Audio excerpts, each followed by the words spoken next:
How to fix WhatsApp verification code not received problem. So if you are trying to log into your WhatsApp, so for example, open up your WhatsApp application, tap on agree and then enter your phone number of your WhatsApp, tap on next and here tap on yes. And here it says that you need to enter the code which you have received.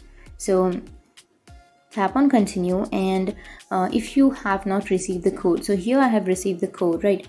So here I've been logged into my account, right?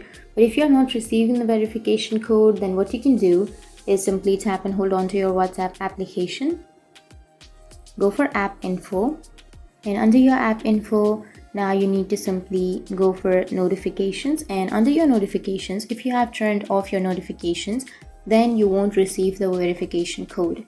So simply turn all of your notifications on, and once you've checked that, now you can simply go back, and while logging into your account, if you didn't receive the code, then while that interface appears, you will have didn't receive code option on the bottom of your code, right? So tap on didn't receive code, and then you can choose the option of call me instead of the code.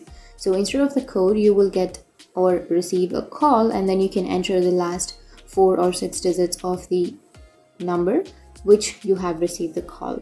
But if you're not even receiving the call, then you can simply go for the upper right, which will have 3 dots icon, and then you will have contact support option under your WhatsApp.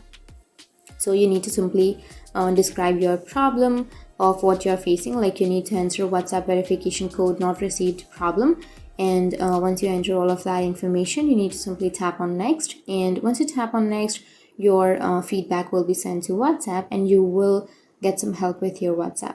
So that's how you can fix your WhatsApp verification code not received problem, and if you have any questions, feel free to comment below. Thanks for watching.